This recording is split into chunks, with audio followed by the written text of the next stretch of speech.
Hello, everyone. I'm Jim Garrison. I want to welcome you to this session of Humanity Rising as we contemplate the Moloch games of world destruction, a new AI generated game that is being brought out into the market so that people can understand the gravity of our current global predicament, but also transform these shadow contents that are afflicting humanity into transmutations of light. Because that is, after all, the perennial challenge of humanity. How do we grapple with the circumstances and situations within which we find ourselves, respond in a mature way, knowing that it is our response to reality that is arguably the only place in reality where we can exercise free will. This is a very ancient teaching of the Stoics and the Hindus and the Chinese civilization, that moral choice, the manifestation of one's character,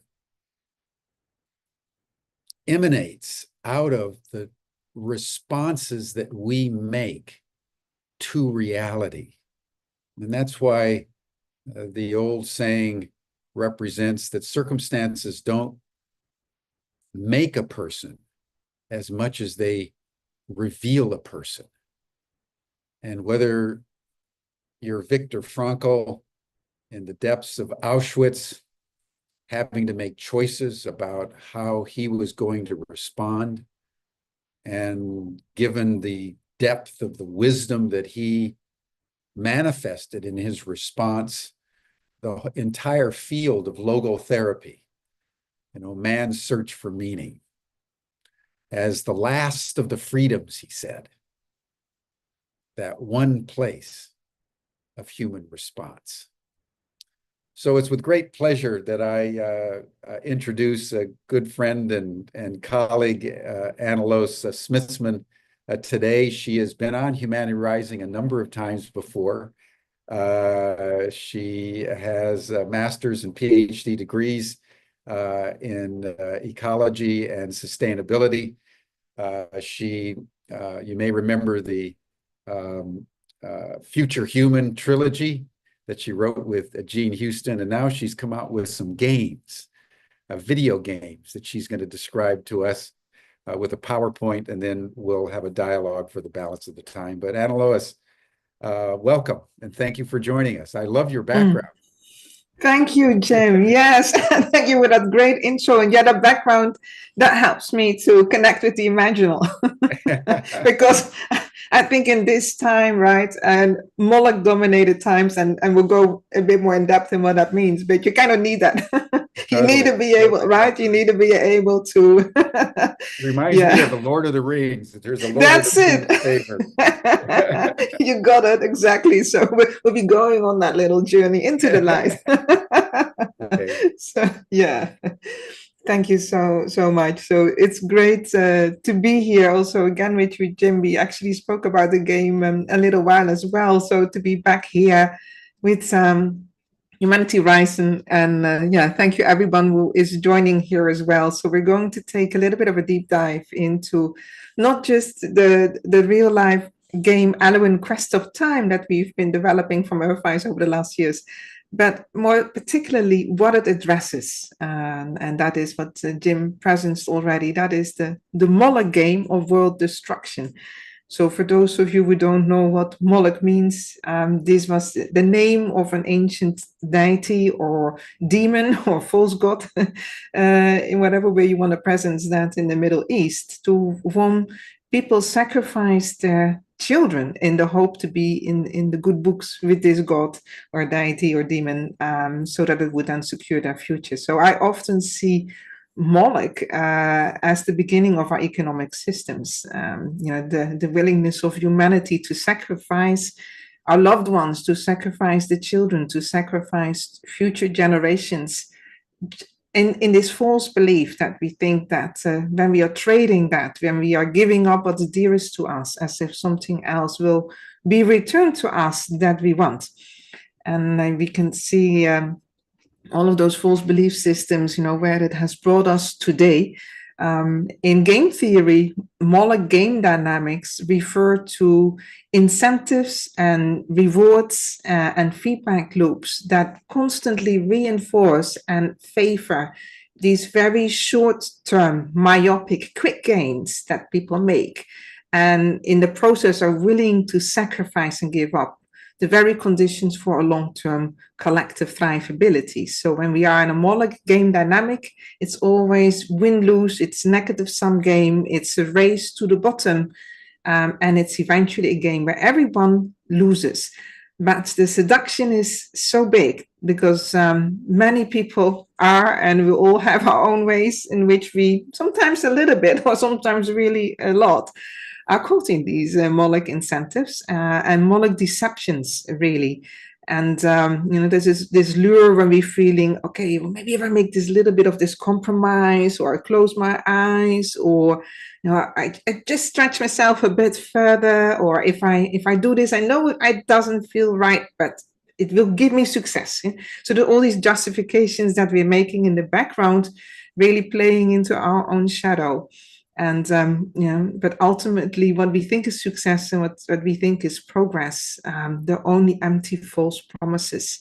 And we lose ourselves, we lose our humanity in the process. So when I got the idea to create this game, Elowyn Quest of Time, inspired by my children, I'm a mother of 2 teenagers, it was very much to empower them to become aware of these game dynamics, how it plays out in real life, and to see, can we actually create a game where when you enter it, you're in a win-lose battle with Moloch and its shadow arcs, but in order to get out of it and to transform Moloch, you have to find the ways to create win-win strategies and solutions. And we'll be going through the slideshow in a minute, a little bit deeper in how all of that works.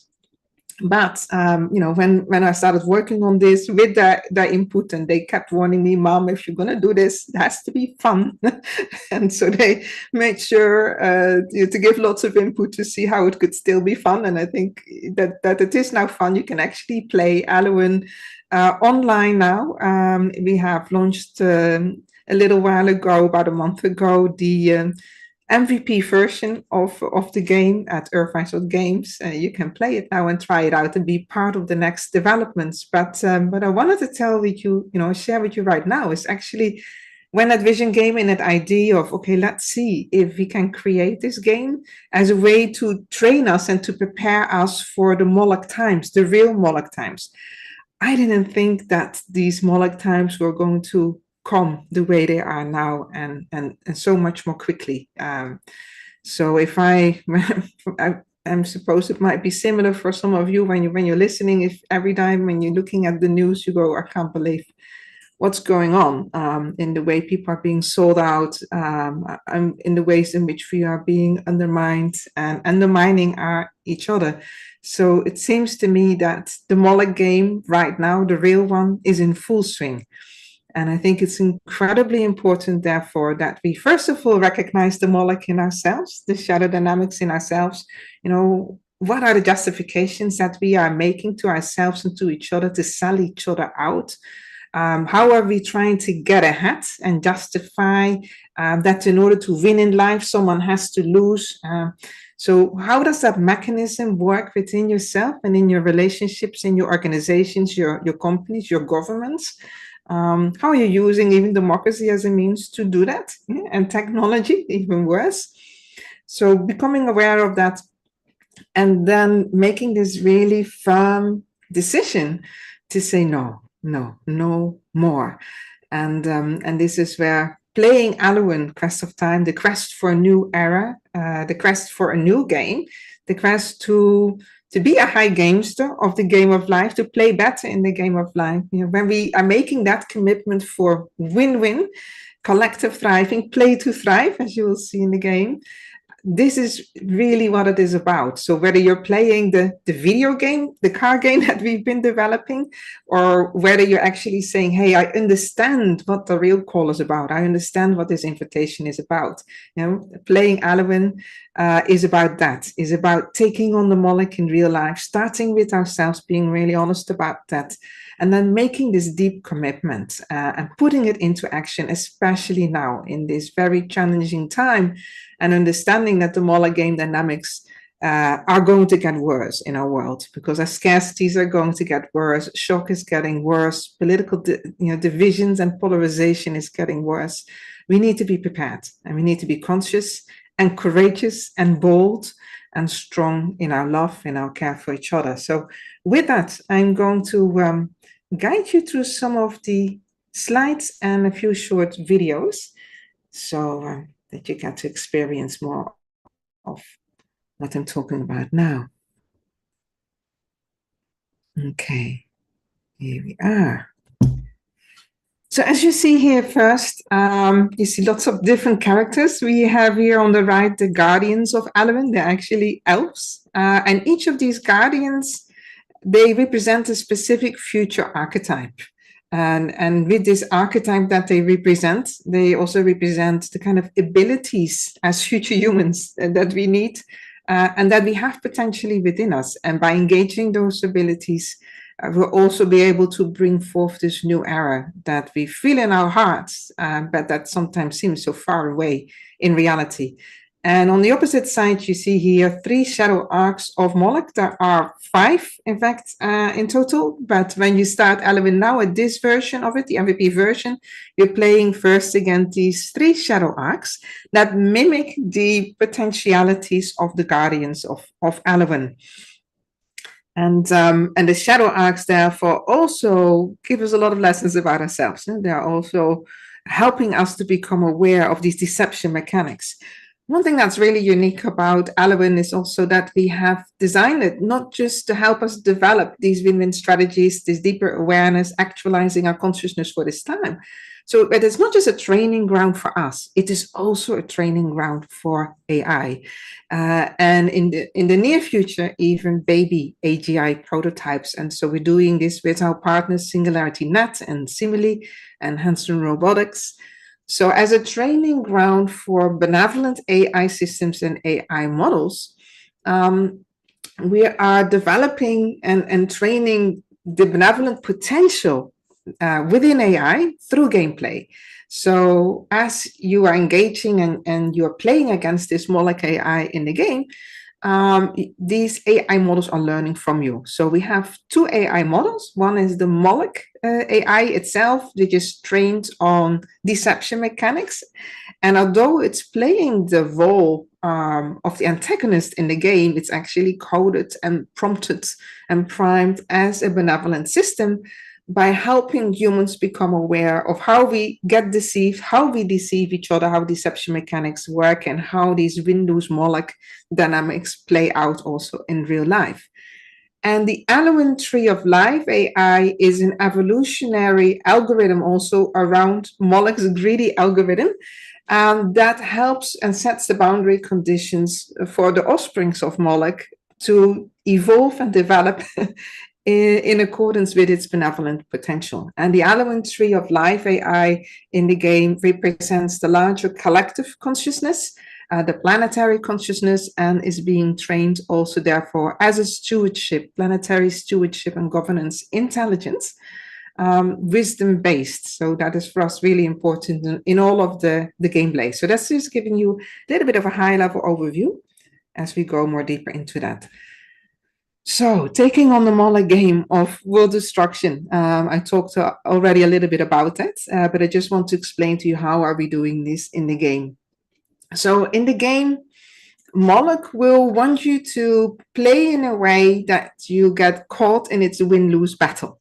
So when you will be playing your cards, it wants to tempt you to attack its shadow arcs, and there is a negative feedback loop if you do that, because how we have designed the game is in fact that the winning condition is you need to reverse the false clock of progress, the Moloch clock, and you need to restore in the game the Elowyn Tree of Life. You can also attack the Moloch shadow arc, but if you do so, the Elowyn tree of life will get damaged. And that is because the Elowyn tree of life represents the collective consciousness, including the shadow arc. So what we're saying here is basically, it's not about battling Moloch. It's not about trying to destroy Moloch. It's not about getting rid of the shadow arc. It's about playing for the transformation. It's playing for the emerging wisdom of the collective as well as our personal wisdom, and therefore understanding that even shadow arcs have their role and their place in life. So we don't want to get rid of it. We want to change how we engage it and respond, as Jim was explaining earlier, where the real freedom in our humanity lives is in the way how we respond to situations. So a little bit of background, what inspired all of this. So I'm also one of my journeys in life is as a system scientist, as a sustainability scientist.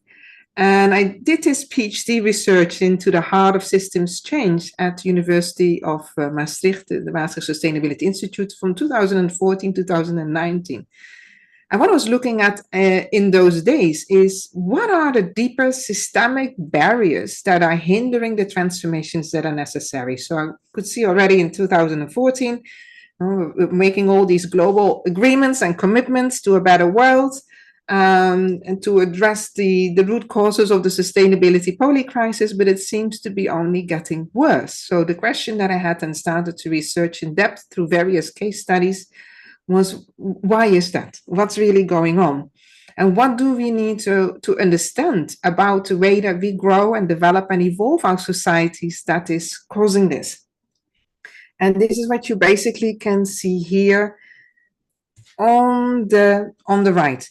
So what you're seeing in this picture is a mapping out of the systemic barriers, and identified 7 key ones. And what revealed itself through this research is that the desire to grow, as many of you would kind of know logically, but the desire to grow, that's natural. And what I noticed that the constant focus in sustainability on degrowth was actually not helping us to really get the commitments and engagements for the changes that were necessary. So the question that I asked myself was, in these mechanistic systems that are driving our economic systems, our political systems, our social systems, how does that desire to grow get funneled? Where does it get expressed through? And what I noticed in these mechanistic systems is that the first way in which it gets operationalized is through separation.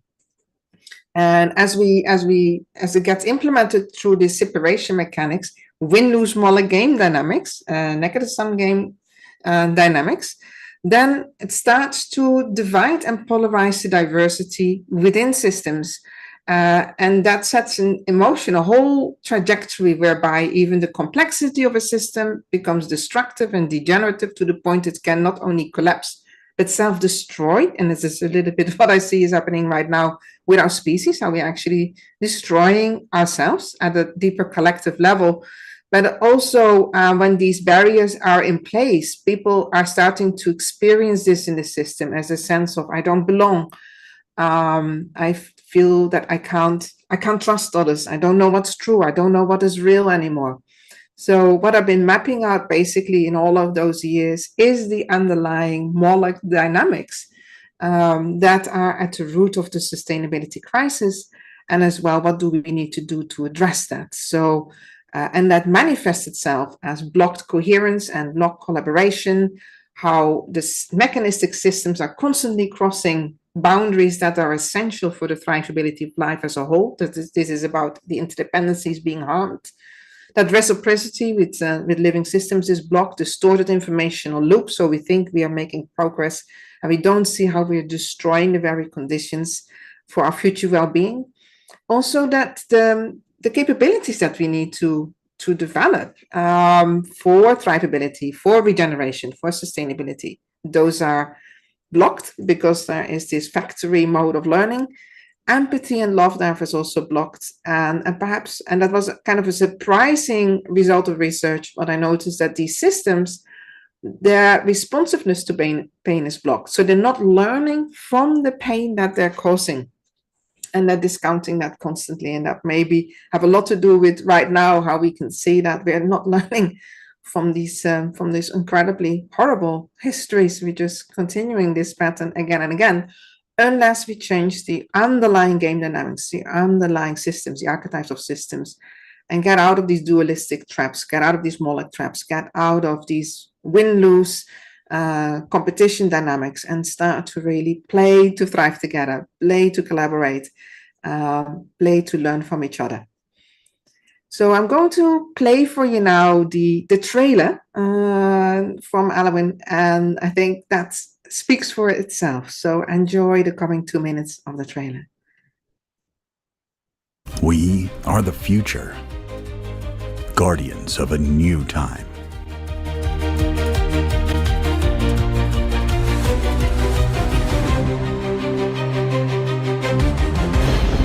Across the universe, our world is in peril. A dark force has taken over our world, pushing us closer and closer to extinction, pitching us against each other, destroying the one and only home we all have in common, planet Earth. We hear your call. Unite in the game of life. It's not too late if we act now. A new power is rising. Join the Guardians of Elowyn in this epic quest to save our world. A new time is near. Her echoes are here. We rise from the depths with the world on edge. We make our pledge. We are the world. We are the future. Guardians of a new time. Stop the games of loss and division and the useless competition. Together, you hold the key to turn the tide. Take up the call, rise to unite, blaze a thrive in the game of life. We are the world, we are the future, guardians of a new time. Release the fears, heal the tears, ignite your heart with the power of love. We are the world, we are the future, guardians of a new time. Wield the powers of your cards to heal our world. Play to restore the Elowyn tree.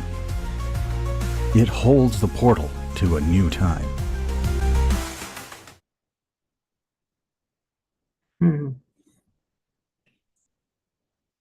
We are the future. Good. So let me bring it now then to the next slide. And now you may understand also a little bit about that Moloch clock was about. By the way, when it turns blue, it means that the codes of the new time are active. And when it is on orange, then the time is going to Moloch. So the quest is therefore to reverse it, to win back our time. And in the way of winning back time also symbolizes how we win back our power, how we win back our choice, how we win back our freedom, to disengage from the Moloch game and then make new choices that are for the thrivability of life as a whole. So a little bit then also how it's a prototype for gaming for good, as well as playing for the planet and play to thrive, and where we emphasize, a gameplay that entertains, empowers, and educates. As I explained, through these win-lose competition dynamics, this is exactly what we want to shift into win-win strategies and competencies for collective thriving. The game is also designed economically in order to be able to support real-world impact. So we are working on launching, hopefully soon, an EWA token. EWA stands for EARTHwise Abundance, and this token will also then support projects for planetary regeneration, like we have with our beautiful partner, Pachamama Alliance. The EVA token will support them in the Amazon rainforest regeneration with indigenous communities in a similar agreements that we formed with other partners as well as that the token will be able to support the players. So by playing Elowyn, you'll be earning these tokens, and then later on we'll be developing the governance and a kind of EARTHwise collective fund to then being able to use those tokens now in real life to really provide funding support for your projects to uplift your communities and give back to life and support our communities. And as I explained, the Elowyn game is also an AI training ground for good, wisdom-based benevolent AI and AGI prototypes.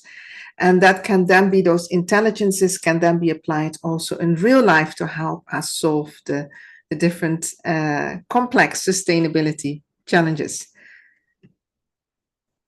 A little bit also here, a quick summary of our approach. So we're working from deep lore. Jim already had present before the Future Humans Trilogy that I co-authored with my dear friend Jim Houston.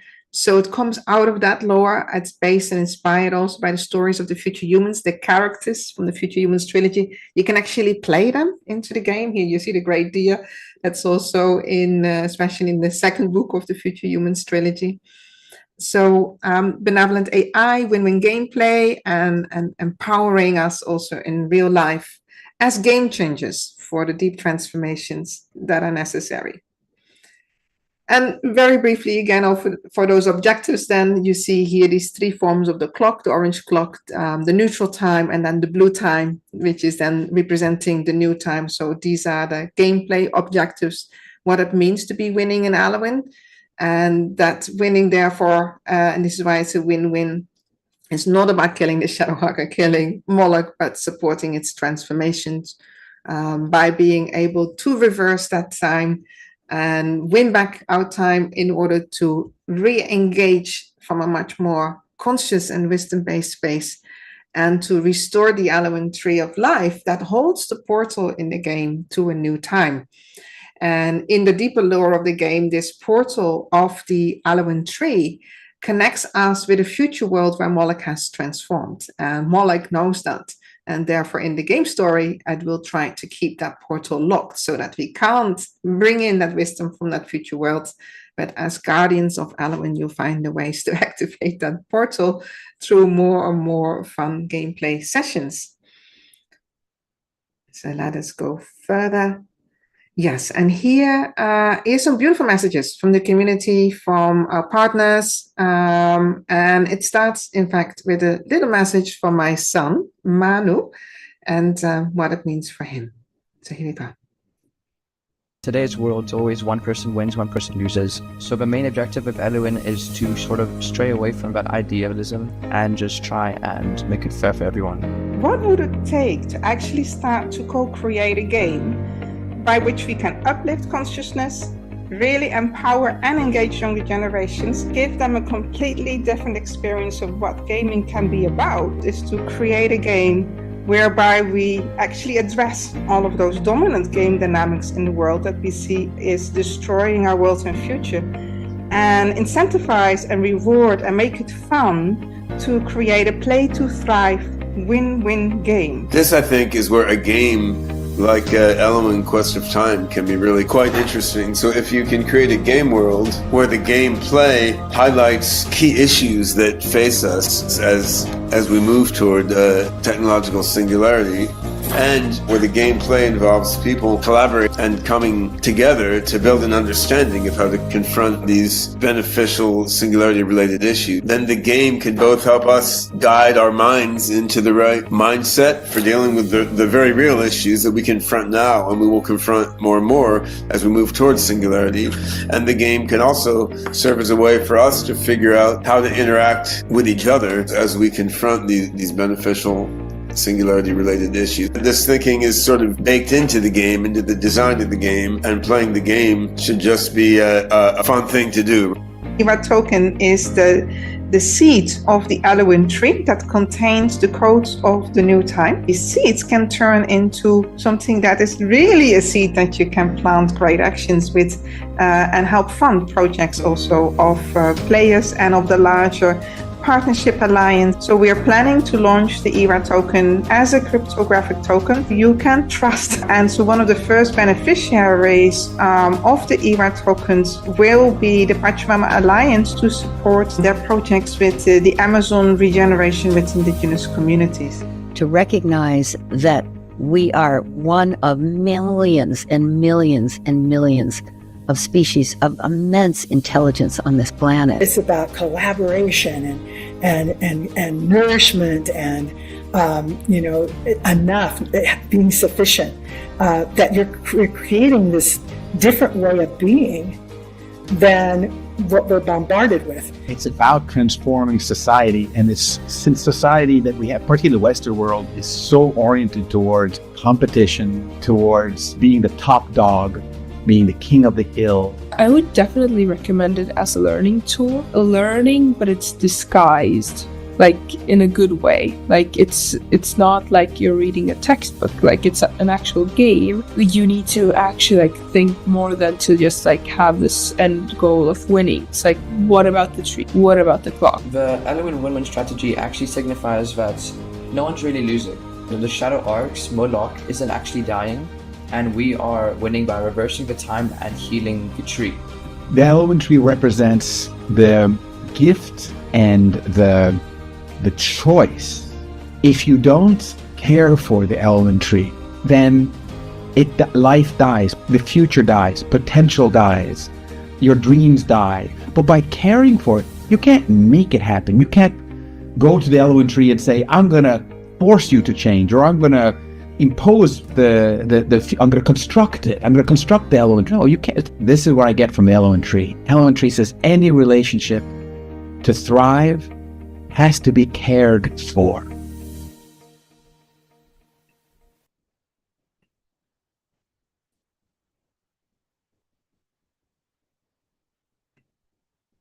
Wonderful. So here is an example with some of the cards, how you can also, every card represents a particular skill, potential and consciousness, an ability that we can use.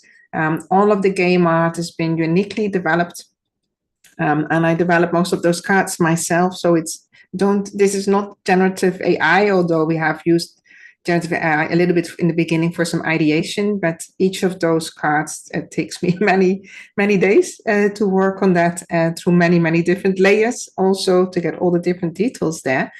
And all of that is there to help us connect with these deeper potentials of wisdom that we can apply. So for example, when you play the Magic Owl, it helps you to win back time in the game, so that you can reverse that Moloch clock, but it also helps you to see through deception. So when you lay down that card, you actually get a message from the game that will tell you whether the shadow arc is trying to deceive you in the prompts that it's giving, or whether it's being truthful.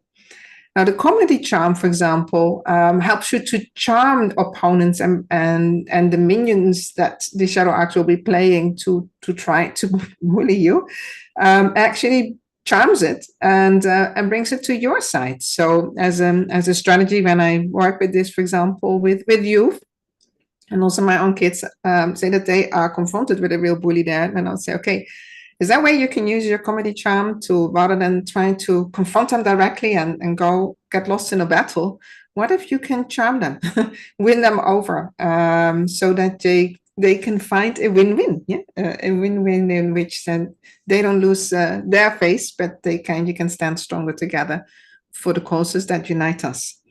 And so there are many of those cards, like the Cosmic Shift as well, which removes enemy minions and helps you also regain time. And Sophie has a beautiful card that helps you to heal the tree, heal your own little guardian, heal also other cards. So this is just to give you an example of the kind of thinking that goes behind all of this gameplay.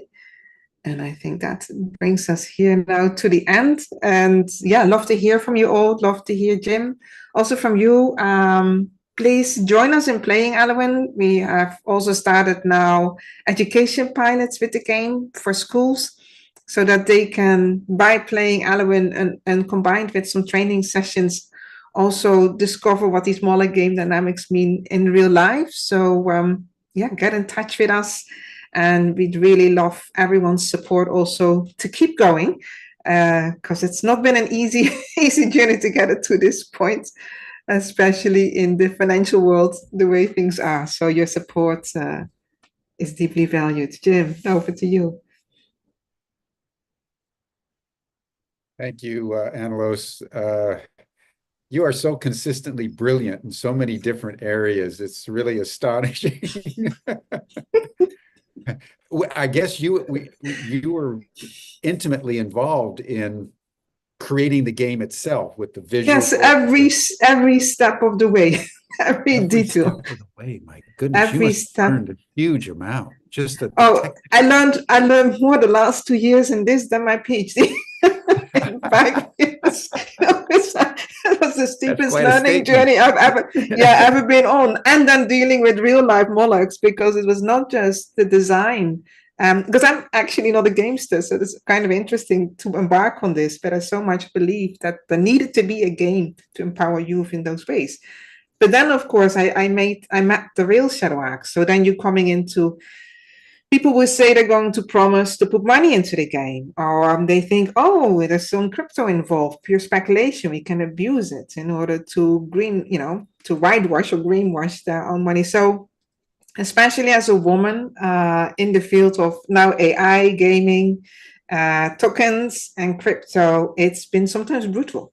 And having to stand my ground and stay true to our EARTHwise values, and sometimes really say no in difficult situations. And yeah, it's so you quite a journey. experienced Moloch while you were creating a game for how people can escape Moloch.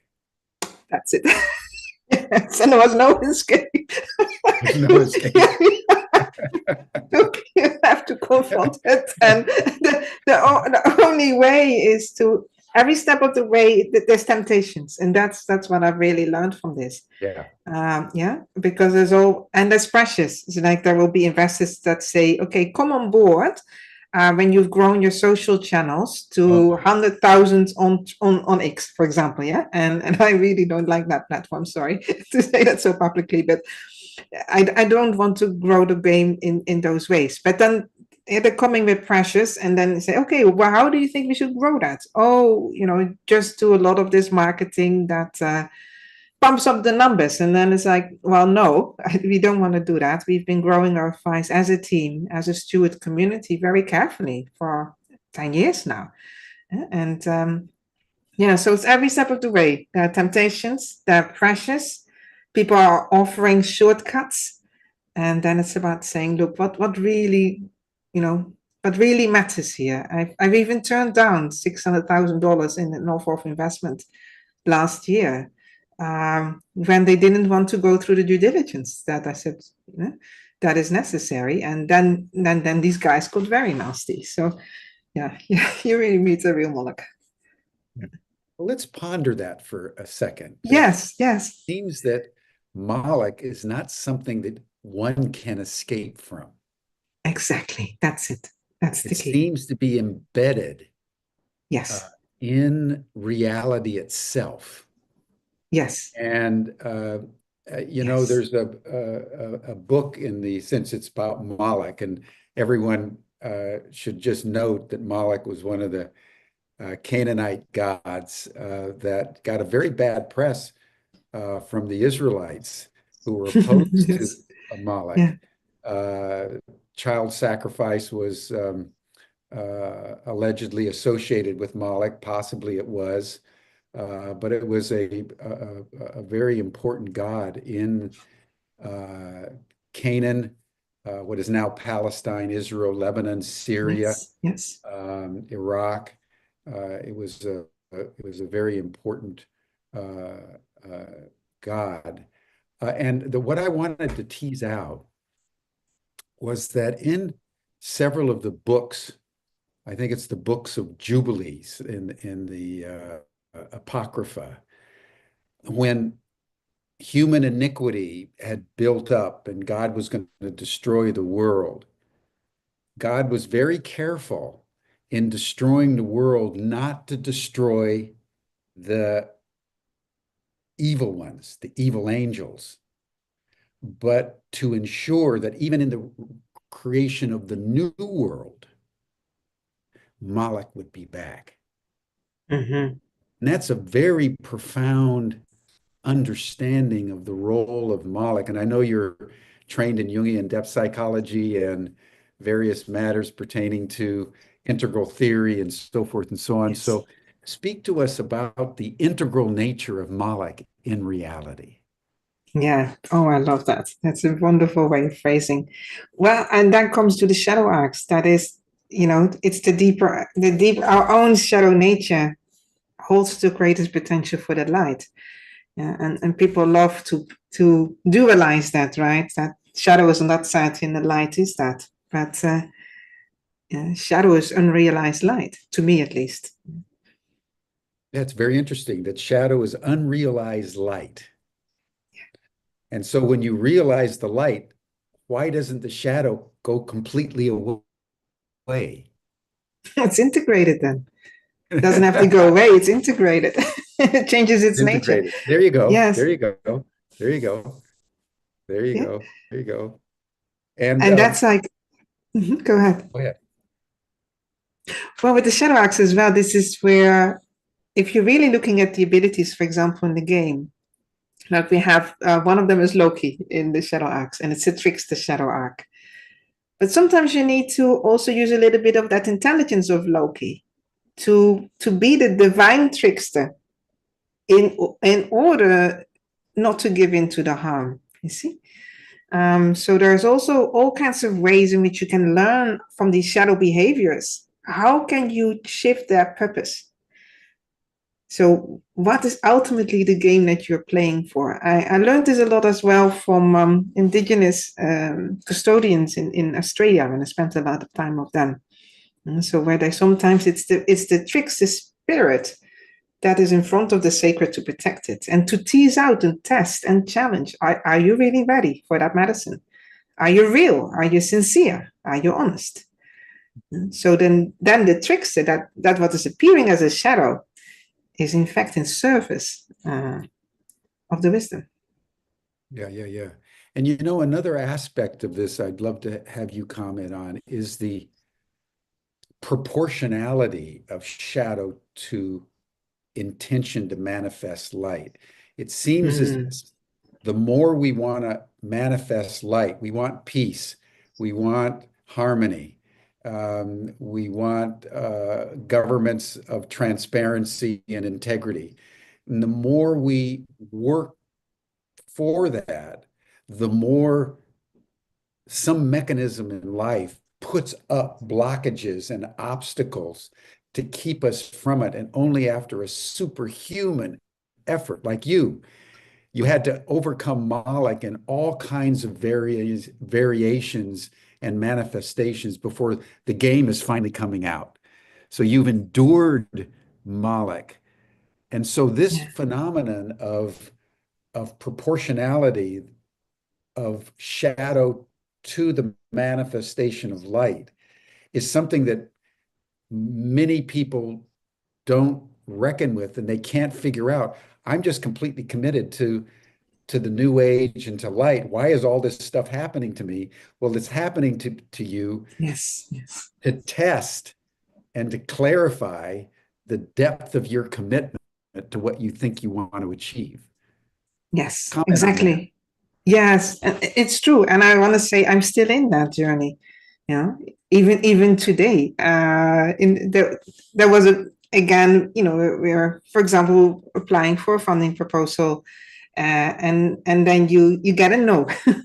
And how do you deal with that rejection? Do you get discouraged and the next bills have to be paid? And how am I going to make that through that? Because I'm carrying the financial responsibilities on my shoulder, and I also have responsibility for my family as a mother. So I've invested a lot myself in all of this. And it's not like, we're just neatly doing this and we have a whole lot of money and we can just spend it. No, every cent.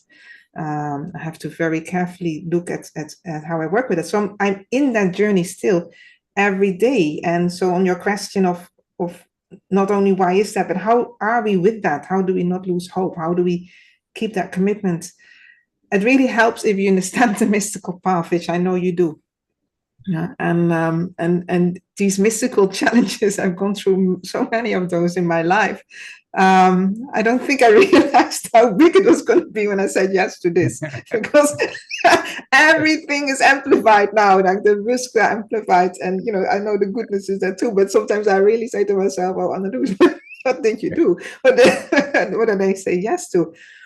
But I know then that if I try to push away the challenge, if I try to dualize it or make something wrong or bad or start doubting myself,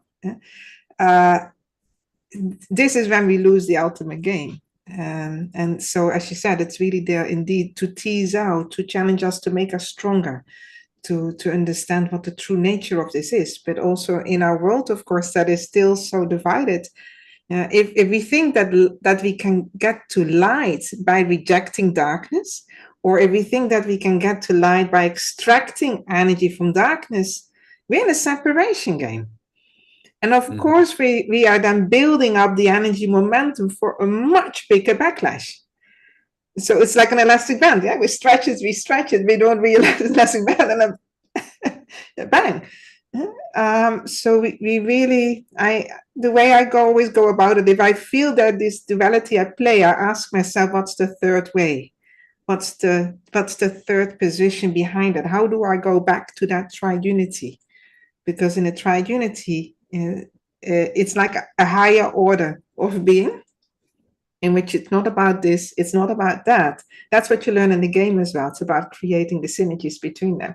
For example, we have in the game the Cosmic Serpent, which is also in our Future Humans Trilogy. When you play that card, it helps you reverse time by 1 hour, as long as you play the code card right after that. So what it teaches you here to do is when you're creating a strategy, but if you go too quick, you think I need to do this, and I forget about the other consequences. Yeah, you think you're gaining, but you're already losing everything that you thought you were progressing with. So it teaches you to be patient, to really looking at what are the interdependencies and how do I build up very carefully this synergy with that other synergy, and now apply that in real life. So this is, for example, when I was faced with a challenge, how do we grow the user base for the game? How do we make sure more people are playing the game? And then you have investors in your neck saying, okay, you just have to put more money in marketing. Like, no, I don't want to do that.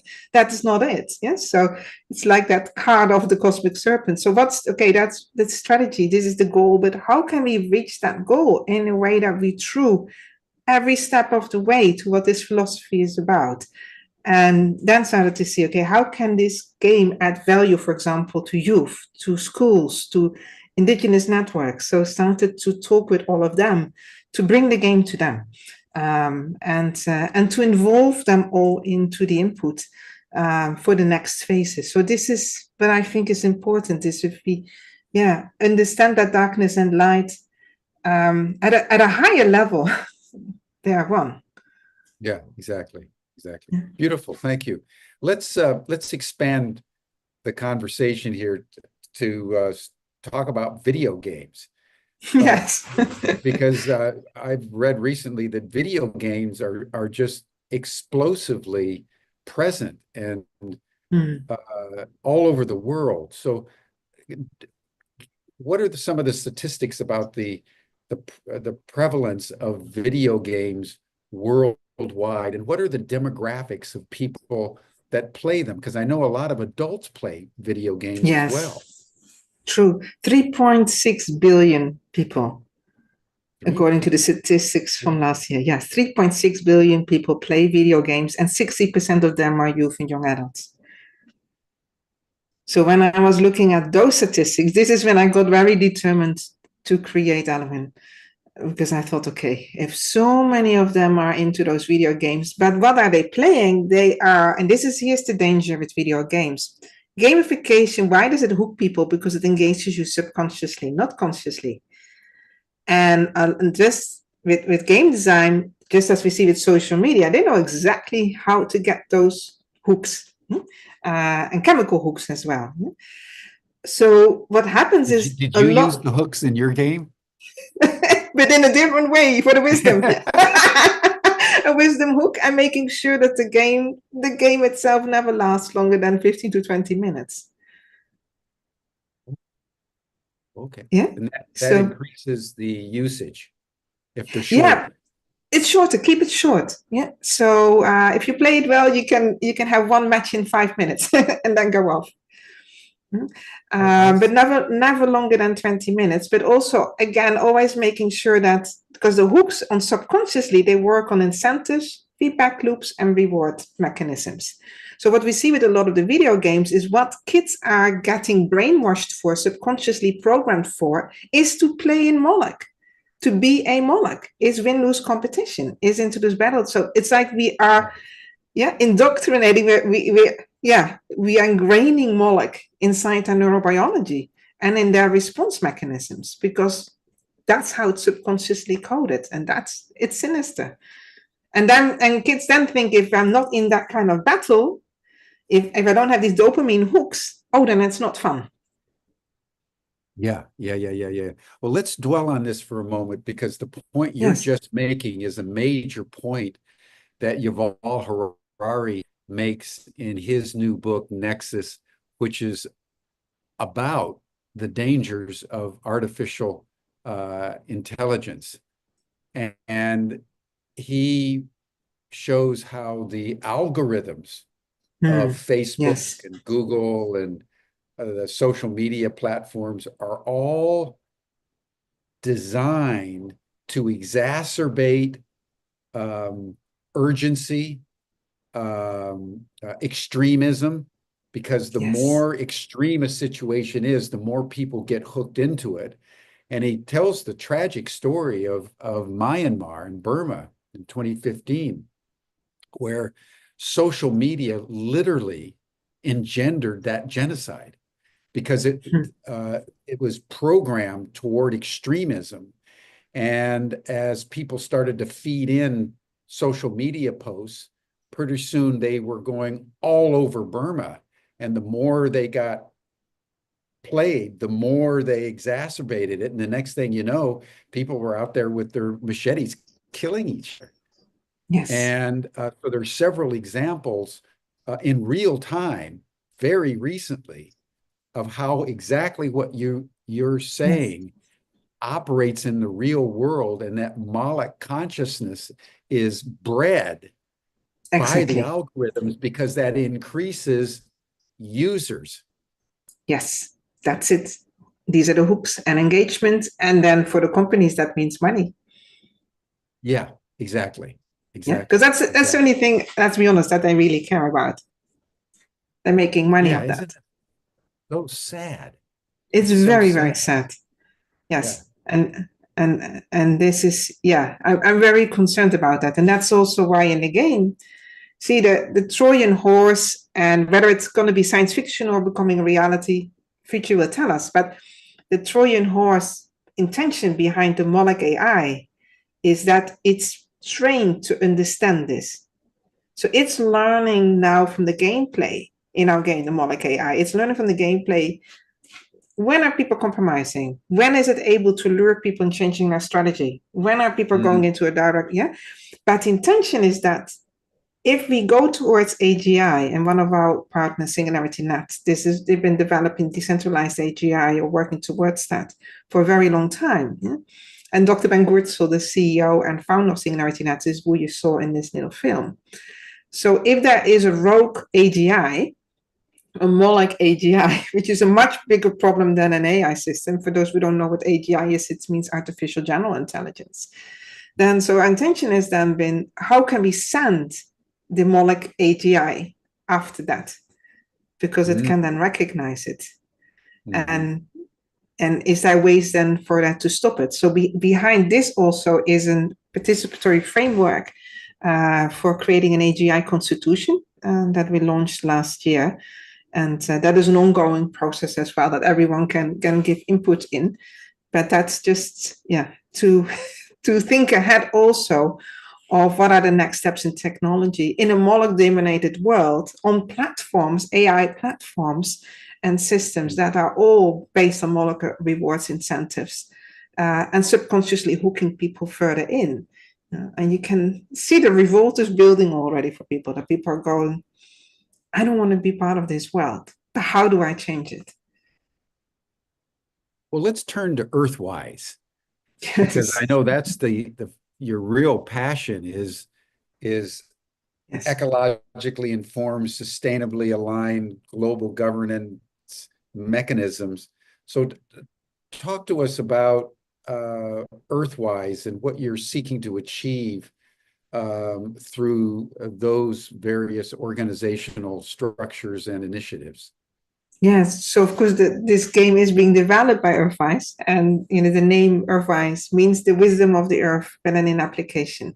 And many years ago we developed the EARTHwise Constitution for a planetary civilization, and as a governance system, decentralized, that everybody can work with and use to create their own kind of charter and constitution. Because my first background was in constitutional law. And then from EARTHwise, then in partnership with Singularity Net, AQL Foundation, and other organizations, we've now been spearheading this constitution for benevolent AGI, and what it means to steward the technological singularity as a global commons. And because I've been very, very concerned that the way that we are trying to create security, false security through just regulation and more policies, we don't seem to be understanding that we need to create truly wisdom-based ethical technologies, consciousness-driven technologies, not trying to create safeties now by putting all kinds of constraints around it, create something that's benevolent at the core.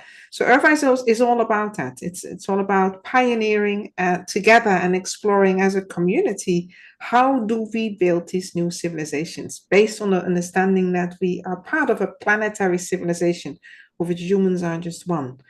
And how do we really partner there for these greater possibilities, but also to get a steward and take responsibility for the enormous risks that are in this time, because it really seems as these tipping points are increasing, and we've seen this, of course, on in climate change and environments, but there's also social tipping points that are boiling up, and that I feel in many ways we are, getting into a perfect storm scenario right now, and and I know. You've been raising awareness for that.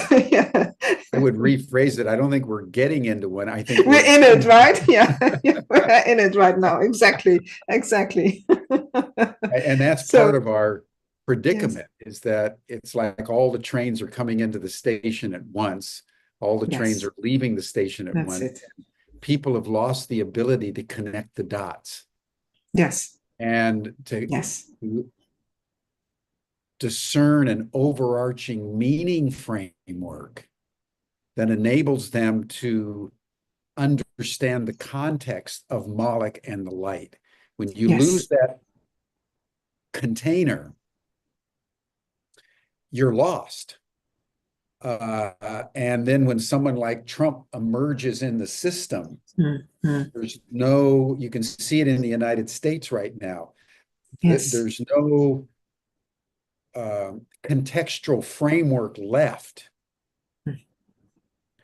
to understand what's happening and to take the kinds of precautions necessary to ensure the ongoing viability of democratic institutions, because they've been so battered and so maligned.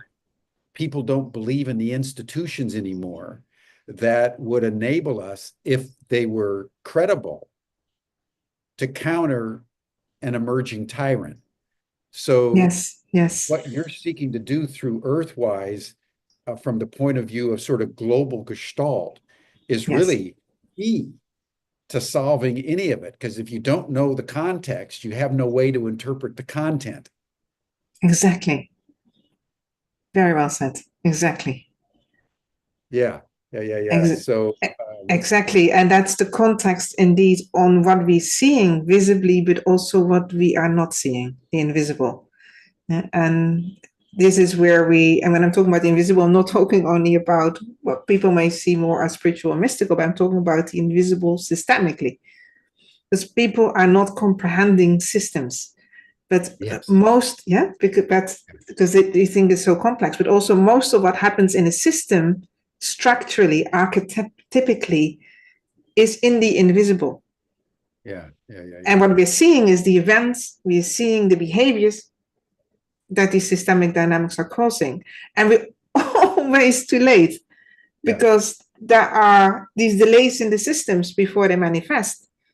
But if you're working with the intuition of a system, the systemic intelligence, then what happens is you can sense these emerging futures already way ahead, because you're sensing them at deeper orders of reality where this is already taking place. And that, I think, for that contextuality that you described is so important.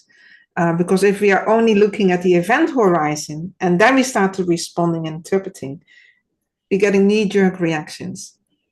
So this is, for example, also understanding now what will change in our world when AGI becomes reality. These are technologies that can evolve their own code. They are not limited to one system. Yeah.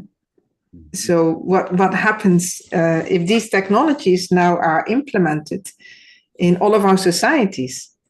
And humans, we are very much lured by something that looks intelligent. Doesn't mean it is intelligent, but we attribute power to that.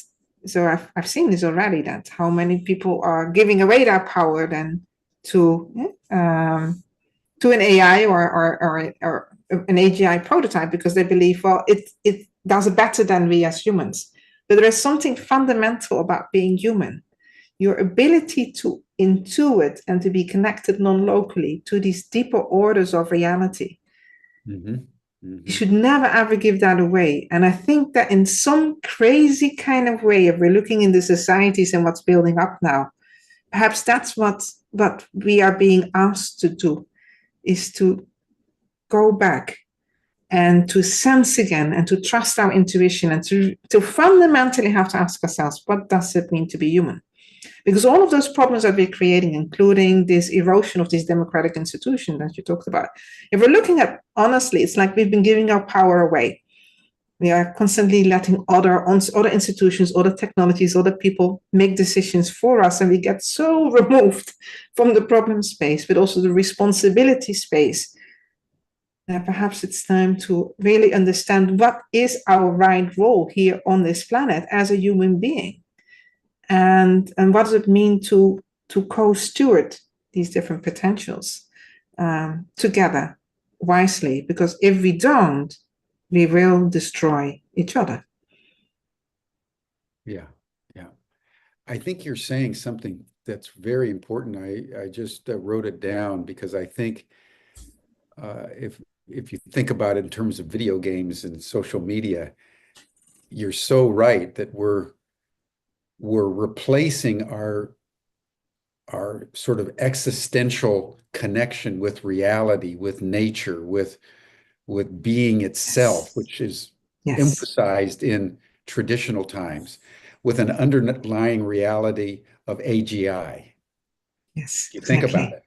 And social media, that's as far down as most people are going these days, is just to what's up on Instagram or TikTok or Facebook, and they think that's reality, and they have no sense that that's being conjured up by algorithms designed to get us to buy, get us to feel lonely, get us to engage in all kinds of activities that are antithetical to our real self, which we can only realize if we're grounded in that deeper substrate of reality itself. That's it, exactly. And if what we're understanding from quantum physics of the nature of consciousness itself is that it's not just algorithmic. Algorithms playing a role in consciousness, but there's a way in consciousness itself as fundamental reality where algorithms break down, especially when we go into the non-local. So indeed, if we are entertained by algorithmic systems constantly, which means they are not future-facing, that's always in the past, it's data of the past, that's generating this artificial reality that we mistake for reality, then also we're not sourced anymore by the deeper wisdom of life or future. We're not responsive, we're not in touch with future as an attractor. Yeah. Well, you know, this, we haven't had a chance to talk, but this is what's motivating me and a group of us, Tom Eddington and others, to recreate the State of the World Forum, which we did between 1995 and 2000 with Mikhail Gorbachev and Lynn Twist and all kinds of people were there. And it was an extraordinary endeavor on the part of Mr. Gorbachev and a coterie of co-chairs and very wise people to connect the dots at the end of the Cold War and see if it's possible to articulate a vision for a new world order. And it was an incredibly exciting and very diverse, and it was actually Lynn that got in touch with me last October saying, Jim, you need to do it again, because I was privileged to work with Gorbachev to make that happen back then. So we're in the process of reanimating the State of the World Forum. And we're going to have our first conference in December 10 through 15th, in partnership with Earth One and other organizations, precisely to convene between 2025 and 2030 the kind of contextual conversation that you're speaking to. So what are the major code red issues? How do we work in the extraterrestrial reality? How do we balance the impact of general artificial intelligence with the dangers of thermonuclear war? How do we balance human rights and human health in a world where the center no longer holds? It seems to me, and it seems to a growing group of us, that this is the conversation that we need to have, because only by connecting with the larger context will we be able to make the kind of earth-wise decisions that you're calling upon us to make. But we can't do it if we're disconnected. And it's worth noting, I'd love to have your comment, it's worth noting that when Carl Jung provided his analysis for the rise of the Nazis in 1930s and 40s in Germany, he says that ultimately, beneath all the political, social, economic issues of the time, the German people had disconnected from nature. And that as soon as someone's disconnected from the earth, literally, says Jung, you lose your grounding, and then you fall prey to any tyrant that comes along that says, I'm the answer. So the grounding mechanism, because it is absent and the whole thing is spinning out of control, we need to go through, and I would love to have you there. So mark your calendar. I would love to be there. Absolutely. And contribute. It's going to be in Baja. We're going to do it in Baja. Fantastic. And we can play Elowyn as we go through that to to develop our abilities for it. So absolutely. What Anneloes is talking about, everybody, is the issue. How do we create context to allow the content to be understood proportional to our connectedness to a deeper reality? That's it. Exactly. And I'm not surprised with that comment of Jung, because if you're going back to that diagram I made from the systems mapping, distorted feedback loops happens from a systemic perspective when systems informationally are no longer sourced in these deeper orders of reality. So we are also a living system. So indeed, if we are not sourced in the earth, if the earth can no longer guide us, if she can't even reach us in our dreams, or we don't even remember our dreams anymore, then we start to get disconnected. Yeah. And where we disconnect, it's like these viral systems take over. They hijack our potentiality, and this is where exactly. then And then when you end up 2015 Myanmar with genocide. Exactly. That's it. I mean, That's it's it. just it becomes an inevitability. Yes. And it's back to another point that you made. It's a systems issue. Yes. It's a systems issue. When you lose track of the system, yes, you no longer can create equilibrium between the parts. That's it. And that allows the trickster, that allows Moloch to surface. Yes, that's it. Because Moloch is a phenomenon that rises up when something else deeper is not healthy. Exactly. Exactly. Yes. I'm going to get one of those games. Great. We can even play it together. I've never played a video game. And I didn't think in my lifetime I would ever want to start. That's fantastic. Go and try it out. It's very easy. You only need an internet connection. You don't even have to download anything. I'll tell you what, I'll get one for my son. You don't even have son. It's free. It's free. It's free? It's free. Yes. But if anyone wants to support us with a donation, please do. So we can keep going. But yes, it's very non-Moloch of you to offer it for free. I know. Dr. Smitsman. Later we'll have to find some ways to monetize maybe, but then if we monetize, I want to give that money again to the players. So yeah, I will never get rich with this, but I don't want to. I just, that's why Humanity motivation Rising is free. Exactly. This is a public service. We just want to educate people and empower people to be able to rise at this moment. Yes. And it's a good in and of itself. Yes, that's it. That's it. And that's just what's true. So, Anneloes, it's always so good to have you on our program. You're always up to creative stuff. Come to the State of the World Forum. Let's plan. I will. I love to be there. And count on me to contribute and there with you. Thank you so much. I love our conversations. On our growing list of people that we're inviting. This is going to be fantastic, an amazing conference. And then we're starting a dialogue then through 2030 to create a global conversation about the code red issues of our time. And the center of which is the fact that we're entering into our cosmic ET moment. And we need, as a human race, to upgrade our consciousness to a new level of moral maturity so that essentially we can save ourselves. Yes, exactly. We finally grow up. That's it. And then we can thank Moloch for helping us grow up. Totally. So thank you. Well, that'll bring us to a close. Any final words you'd like to make? Just thank you. It's been such a delight, and thank you for everyone who's listening. And let's do it.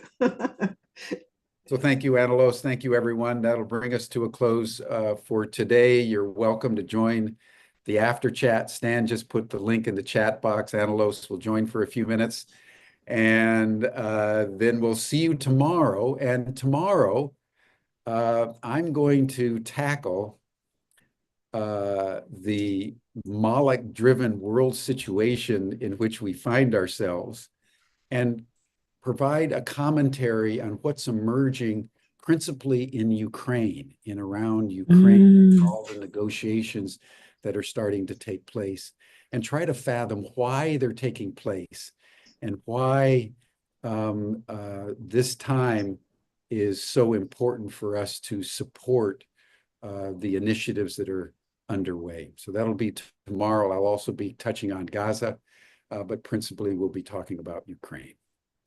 Thank you, Anneloes. Thank you, everyone. So much, Tim. Thank you, everyone. Bye-bye.